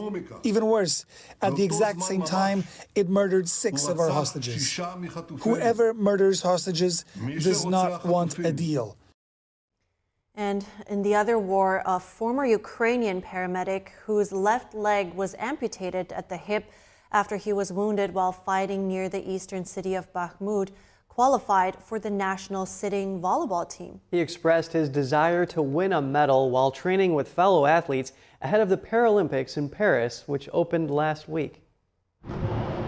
When he was wounded in fierce fighting last year, Ukrainian soldier Yevgeny Koronets thought he was going to die. 17 months on, his life has turned around. The former military paramedic had to have his left leg amputated at the hip. Since then, he has qualified for his country's national sitting volleyball team. When I was wounded and I was sitting in the trench, I had almost said goodbye to life. There was one thought in my mind. I'm 25. I haven't been anywhere, haven't traveled anywhere, haven't seen the world, and now I'm dying. It has turned out exactly the opposite. Now I am traveling. I have been everywhere. The United States, China, countries like that, and obviously Europe too. Koronets is one of around 140 Ukrainian athletes competing at the 2024 Paralympic Games in Paris. The competition has taken on added significance following Russia's full-scale invasion. 2.5 years of conflict have left thousands of soldiers and civilians with life-altering injuries. And authorities in Ukraine face a huge challenge rehabilitating veterans back into society. Koronets says sport has been a major help with his recovery after losing a limb. He encourages other veterans to try it. All types of sport must be popularized in towns and cities so that war veterans won't sit at home without knowing what to do. The boys must keep calling him, looking for him, telling him, "This activity is available. Let's train together. Let's go. Come on." They should pull the war veteran out of this trap because it sucks you in, and a man is getting sick right in front of you. Before leaving for Paris, Koronets had only one goal: victory. We don't need anything else, he says. And on a light note, contestants from across the Netherlands gathered over the weekend for the annual Canal vaulting contest. Thousands came to watch 48 competitors battle it out for the championship. Contestants have to vault the greatest distance across the water using a pole. Here's the story. The sport of Vierwieljeppen challenges contestants to run at a long pole on one side of a canal. They then jump on, and while the pole is tipping to the other side, they climb up as high as they can. The goal is to land as far as possible on the opposite bank. Vuurjeppen is a very extreme sport, combining athletics and a good technique, and balance. There's a lot coming together. You have to run at the vaulting pole as fast as possible, jump on the pole without any fear, and climb to the top as soon as possible, landing as far as possible in the sand. That's how it works. The sport has a unique origin dating back hundreds of years. Farmers were the first ones to practice it in order to get across the moat between two meadows. They started doing it as a competition, and now it has become a national competition, and that's what we see here behind us. Competitors use a particular set of tools to assist in this sport. We typically use the inner tire of a bicycle, which we put around one foot, in order to get more grip and climb up more easily. Another aid we use is handball resin on our hands or feet, in order to get more grip and climb up faster. The competition has a kinder, gentler aspect to it. We're one big family. Everybody knows one another. We're more colleagues than competitors. When I see what's going wrong for another one, I will give a tip. We also compliment each other for the jumps we make. That's a nice part about this sport. In the Netherlands, where much of the land is reclaimed from water, pastures are often divided by canals. Farmers used a vaulting pole to avoid walking long distances in the days before cars and bicycles. Over time, competitions were set up. The first officially recorded match took place in 1767. There are now about 600 vuurjeppers active in the Netherlands. That's pretty stressful to watch how they're climbing that pole. Really intense. But you know what's the antithesis of vuurjeppen? Bridges and roads. Yeah, I mean, that's a quick way to get across the opposite bank, I guess. Okay, so stay with us here. NTD's traditional Chinese martial arts competition will be holding the finals today after an exciting weekend of performances. And the guest commentator shows us what it takes to become a traditional Chinese martial artist, so stay tuned.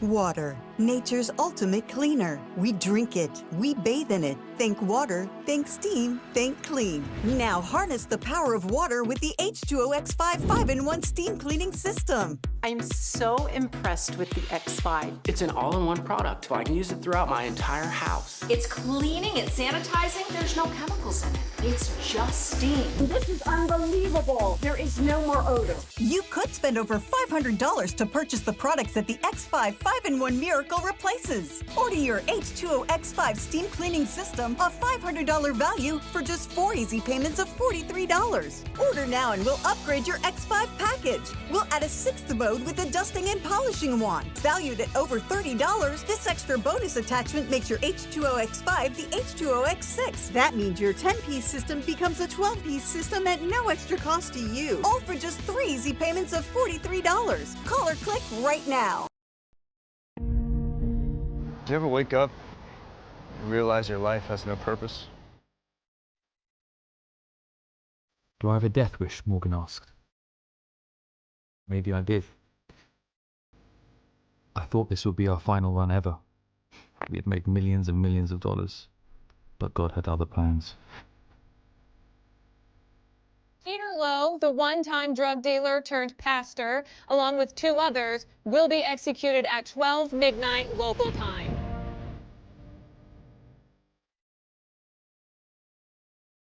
The next day, something strange happened. Someone came up to me and gave me this flyer about Jesus.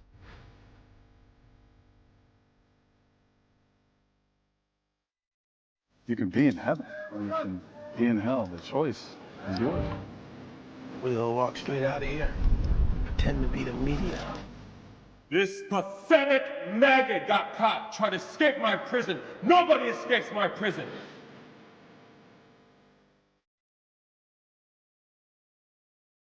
He's a changed person. He's a new man. I found Christ in here, and he forgave me. I found Christ too. My name is Peter Lowe, and I will be executed in 2 hours. Why am I being executed, you ask?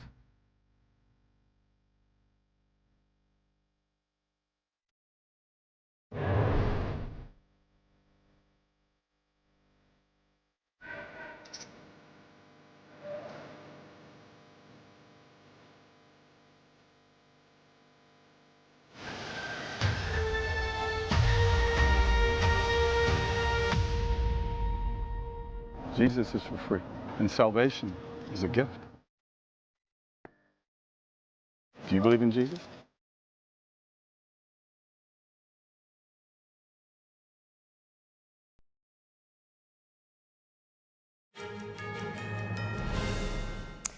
Welcome back, everyone. And as you can see, we have Ben Hedges over here. He is a guest commentator for NTD's International Traditional Martial Arts Competition. Yeah, welcome to the show, Ben. Great to be in the studio, guys. Yeah, so tell us about some of the biggest highlights at the competition so far. Right, so yeah, we've been going for a few days, and yesterday was the semifinals. We had around 80 contestants competing, and we have a huge variety of different styles, from 形意拳 to 八极拳 to long fist styles, drunken style, which is always very entertaining to watch. We even had I think it was like third generation student of Bruce Lee who came to the competition. Really? And so, you know, his master was one of Bruce Lee's students. Now, of course, that would have been modern wushu, because Bruce Lee, he learned Wing Chun, and then he changed the style into something, his own thing, called Jie Quan Dao, or Jeet Kune Do in Cantonese.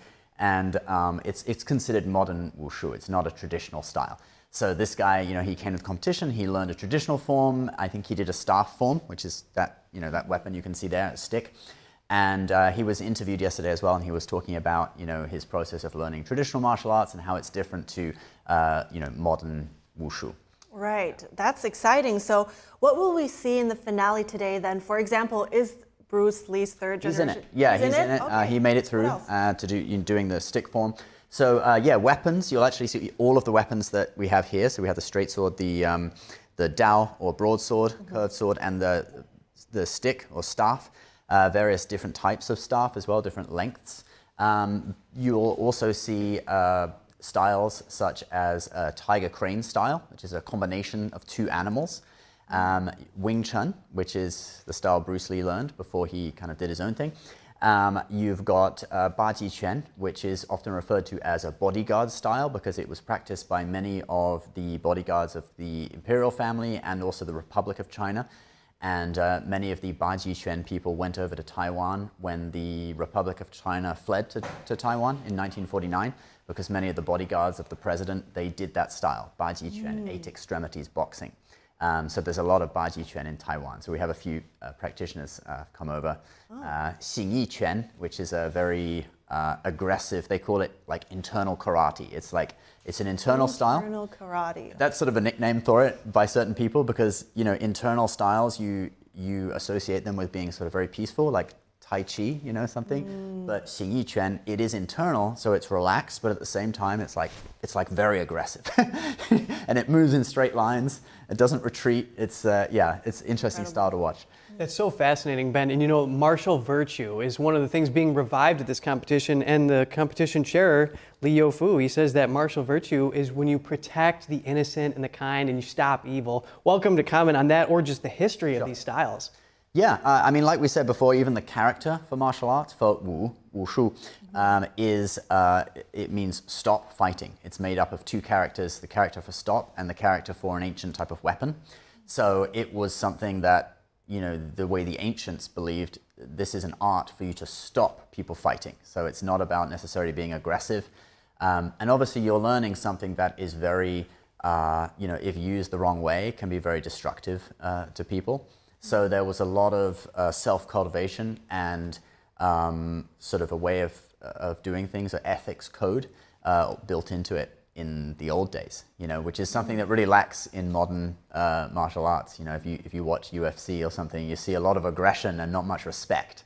Whereas the traditional martial arts, it's a lot about respect. Always salute your opponent, you know, show the required respect, and use it to protect others rather than do bad things. That's really interesting. And I mean, is that where most of those, or it probably differs, but those styles originated from trying to stop fighting? I know, for instance, I think Muay Thai, for instance, they originated in times of war when the Siamese army tried to defend themselves. Is that similar?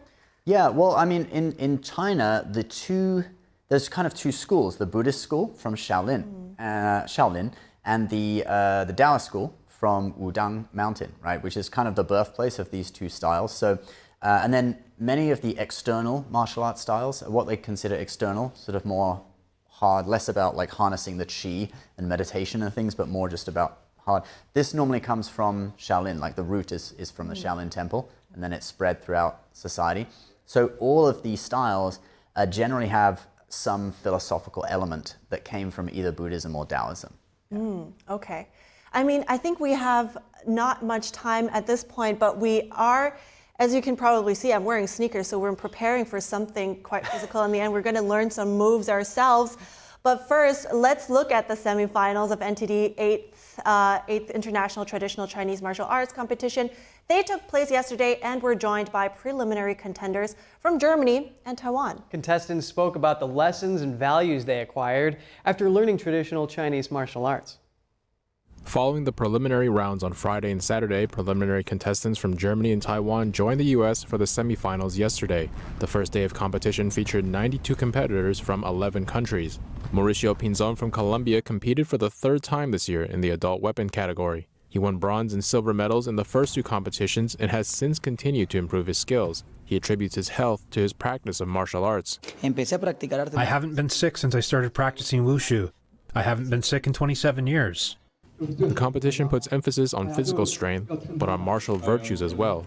Some contestants said these values help them overcome mental pressure and anxiety. Getting into Kung Fu, it taught me how to be more disciplined. It helped me get physically stronger, and it gave me more patience to do better. I feel more and more full, more and more satisfied, and more happy. Yao Feng Wang is from China and had once studied under one of Bruce Lee's direct students. He came to the United States and came into contact with masters of traditional martial arts, which began a new chapter in his life. I realized that the ceiling for traditional martial arts is higher than that of modern martial arts. Wang is competing in the men's weapons category. He's one of many contestants that has gathered here to help revive traditional martial arts. In this environment, it is very rare and precious that NTD can maintain this tradition, restore and inherit the tradition on this platform. The finals of the 8th International Traditional Chinese Martial Arts Competition will be held Monday. It will be streamed live from the Village School in Waldeck, New Jersey. NTD News, New York. All right, and as you can see, Ben Hedges is still with us here right now. We're going to learn some moves in just a moment, but first... That's right. He's also a martial artist and, of course, the guest commentator for NTD's International Chinese Martial Arts Competition. So what do we have here? All right, guys. So, yeah, I thought I'd bring some weapons to the studio just for a bit of fun to show you guys. So, and actually, all of these weapons you will see in the finals today. So this is the straight sword. Wow, nice. You may have seen the movie Crouching Tiger, Hidden Dragon. Yes. Right? Shiny. So that the sword in that movie is the Green Destiny sword, which is this super exquisite sword. You know, like the steel is folded 1,000 times and stuff. And right. The sword is the straight sword in Chinese weaponry. It's called the gentleman of the weapons. Right? It's the gentleman. Very elegant. Right. Looks it's the elegant. one that poets learn. You know, it requires the most finesse. You'll often see the other finger is like this. So you've got you know, you've got a lot of moves with the sword. You know, like this kind of thing, and you know, very elegant type of things. You can have a look if you like. And then this one is the Dao or knife. You could also call it the Chinese broadsword. And there you go. These ones, these were like often weapons of the army. They were cheaper to manufacture than that. So if you were going to equip an army, you would equip them with this. Okay, this was more like the sort of wandering Taoist, wandering poet in the mountains would have the straight sword. This is like the army would carry these. Looks effective. It looks effective. It's more of a slashing weapon, so you don't really stab so much with it. You more like slash someone and then their innards fall out or they bleed to death or something like that. It's only sharp on one side, so you can actually touch the back of it. Okay. So you'll often see moves sort of like this, or even, you know, where the back part of it touches you. Nice. Wow. Yeah, and you can get different types. So in Chinese, this is called Dao, which just means knife. Mm-hmm. But obviously it's a very big knife, right? And there's a lot of different types. So you have like horse cutting knives where this is kind of stuck on the end of a stick, so it's even longer, and you use that to attack the horses of your enemy. Whereas one like this would just be like combat between, you know, two people. I like in how battle. you took off the edges of this one, or maybe it's just supposed to be. This one we haven't sharpened it, right? Okay, yeah. I got it. Were you testing it? Safety first. No. All right, I'll take these and I'll show you the last thing, which is the staff, and then we could show you some basic moves as well. Oh yeah. Probably a lot you excited can do for with that staff. Yes, take this thing away from me. Okay. So these would be for different types of martial art styles as well, or? Right, yeah. I mean, the straight sword, this would be more associated with Wudang, like the Taoist martial arts, especially like you might have heard of Tai Chi sword. That's sword forms with Tai Chi. This is more of a military thing, the Dao. And this last one, the staff, this is called the grandfather of weapons, because actually typically this will be the first weapon you learn in the Shaolin system, Shaolin Buddhist monks. And they like this because it doesn't have a blade. And you know, Buddhist monks, they're all about like not killing and not creating karma and stuff, right? Bad karma. Yeah. So they actually learn the staff. There's different types of staff. So this one is called biangan, which means whip stick. And it's kind of slightly flexible. So there's a lot of like, sort of flexible moves with it, fast moves, and actually moves that look a little bit more like a sword move with this one, right? Because it looks pretty solid. Yeah, it's pretty solid. Here, you can try it out. Yeah. But in Shaolin, you know, you could also have like 6 foot, 7 foot staves, you know, long, that have a totally different kind of way of moving. Right. But typically they would learn that first. So that's kind of like, it's often called the grandfather of all weapons. And then they would move on to maybe learning this knife.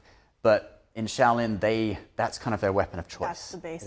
They don't want to kill. They want to just, you know, we just knock you out and then teach you a lesson. We're not going to kill you. And I think I asked something similar before, but this reminds me of something that we see in the Monkey King. Is that a similar style of fighting? Yeah. Is the martial arts style similar? The style, or? it's style. So if you watch the Monkey King, like the 1986 TV thing from China, or any of the newer ones, he goes down to the bottom of the sea and he gets this weapon called Ru Yi Jing Gu Bang. And it's basically, it is a similar, it's about 4 feet long. Well, this one is 4 feet. Obviously his one is massive, but then he can shrink it down to whatever size he wants. Whatever he wants. Keeps it in his ear. I don't know if you've seen this, but. Oh no. Okay, you should watch it. The Monkey King. Yeah. Watch some of the modern movies, actually. You're probably more accessible than the 1986 TV show. But the moves are the same, actually, probably. So there's a lot of, you know, different kind of twirling the staff around. You've got things like this, you know. Yeah. Whoa. All this different type of. You can hear it. You can hear it. Yeah, you can definitely hear it. So those are the weapons.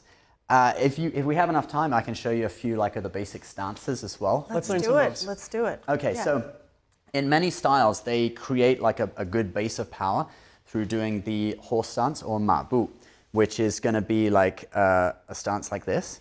And your legs are almost 90 degrees. We're mimicking you. Yeah, just mimic it. It's all right. And these arms are out straight. So this is something associated with the external styles, particularly Shaolin. The low horse stance often associated with like a southern Shaolin. And you can do this for, I don't know, I mean, if you do it for maybe a minute, you're going to start to feel your legs shaking. I feel it right now. Like I told you, I'm quite sore. How long do you stay like this usually? Well, I build it up. So I will often do it for a few months, and I'll build it up to do it for 5 minutes.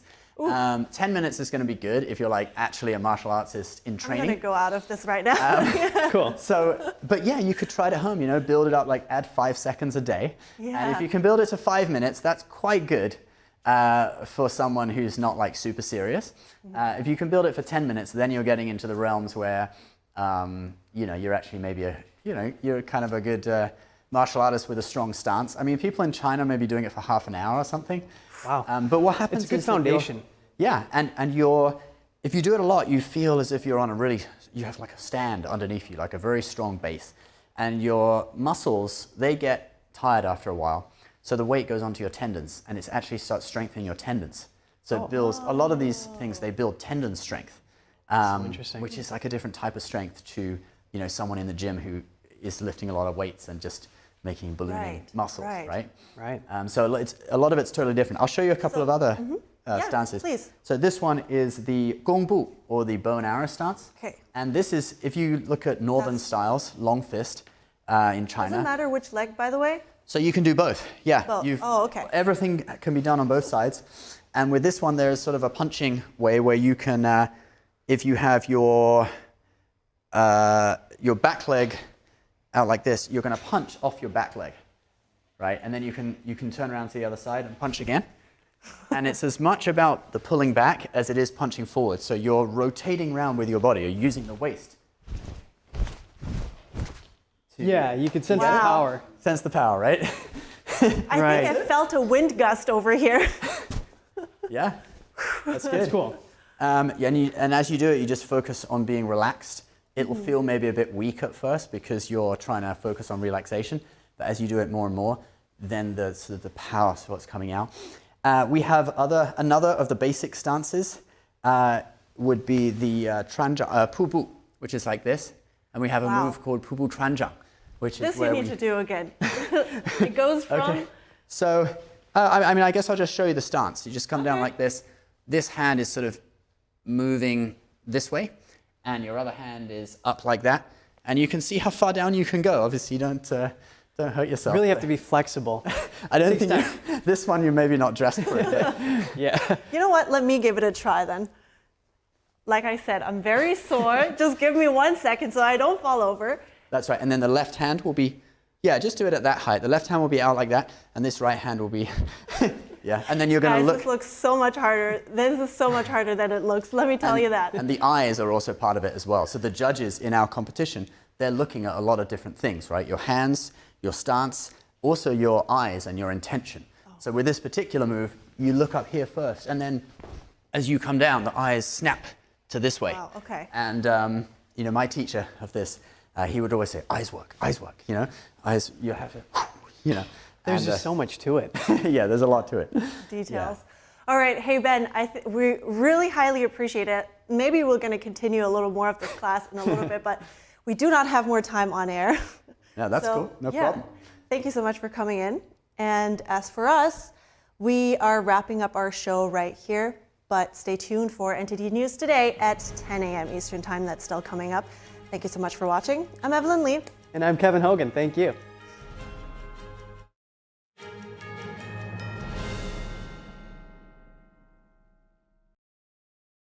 NTD Good Morning is brought to you by Native Path, your top trusted supplement brand on the path to healthy living. For 66% off plus free shipping, visit getnativepath.com/NTD.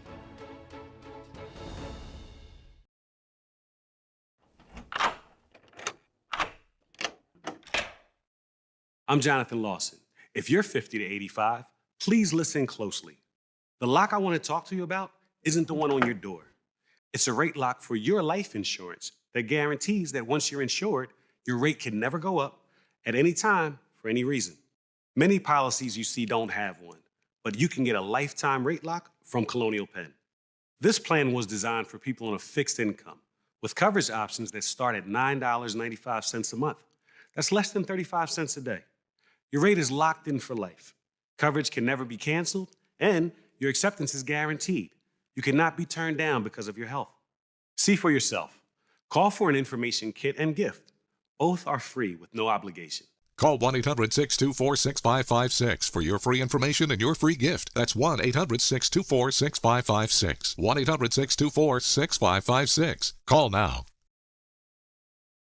Presenting the heritage of traditional Chinese martial arts, fostering martial ethics, and reviving true tradition. The 2024 NTD International Martial Arts Competition. Join us on September 2nd at 10 a.m. live on ntd.com.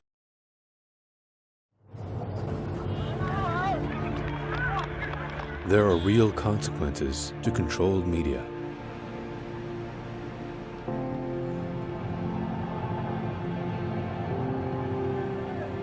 And NTD's founders know them firsthand. Our freedom of thought is the price. This is the lesson that guides us in everything we do. Yeah, so there's the tear gas there. We know the value of a free society. And we take seriously the responsibility to preserve it. We are NTD.